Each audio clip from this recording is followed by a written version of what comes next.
How are you connected to Hackney Shed? Hello, I'm Nick Llewellyn. I was, I think, an artistic lead or director or something of that ilk from 2007 to 2011. My name is Terry O'Donovan, and I joined Hackney Shed at the same time as Nick, 2007, and was one of the artistic leads till 2013. We came in literally as they were about to put on the Jungle Book in 2007 and helped to kind of build and grow the organisation over the years. And it's just so exciting to see where Hackney Shed is now at the moment.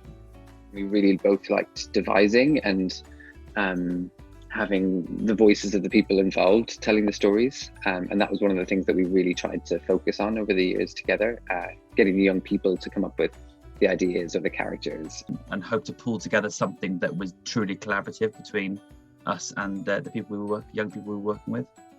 Yeah, and I think it was really brilliant for the young people to see the words or the thoughts that they'd come up with suddenly in a show that they were sharing with the world. Can you tell us about some of those shows?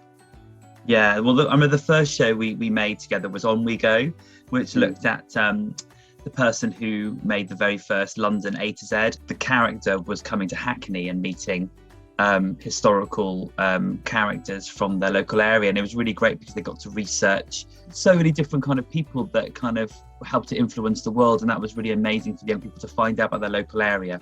It was so enlightening for all the audiences, I think, to kind of know that Hackney had such a rich history. Yeah, it was lovely that it was kind of a Hackney story, wasn't it? Yeah. So one year, Terry and I split up the youth theatre and the children's theatre. We did two separate shows. And the youth theatre show was called Rulers and Their Foolers, and all of the young people made half masks. And it was sort of some dystopian future where people were only in 4 categories, and you were either like the top of the tree, like the king, or you were kind of like, you worked for the media and you were about kind of getting the message out and kind of controlling people that way, or you were like celebrities like Paris Hilton and you kind of sold people false promises, or you were the workers basically and you worked on the production line, and then every year there was this sort of competition to kind of move up a level. It was so dark. I thought that was brilliant, that show. Yeah, I remember one of the parents saying to me, like, it's so important that the young people are getting this education from coming here about, I know it's a dystopian reality, but I mean, we're living in dystopian times. With You Shall Go to Shoreditch, we wanted to do a panto. Cinderella basically, is a contemporary version of Cinderella set in Shoreditch. A Hackney-based Cinderella.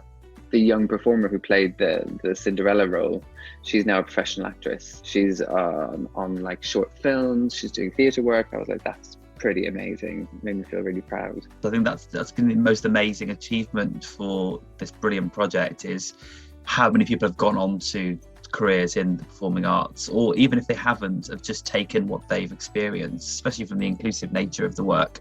And I guess also thinking about those volunteers. Yeah. I don't think I've ever been part of anything like that, in which volunteers come and give so much of their time and energy, and in such a thoughtful and kind way.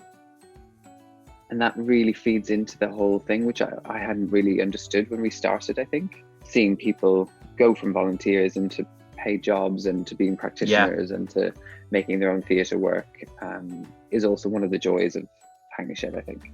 It's inclusive and not in a tokenistic way. It truly is a collaborative effort. And everybody has their moment, and none of that is patronising. All of that is really heartfelt and honoured and beautiful, and has true integrity, I think. And I think that's quite rare. I think it just touches people on so many different levels that it will stay with people, I think, for forever.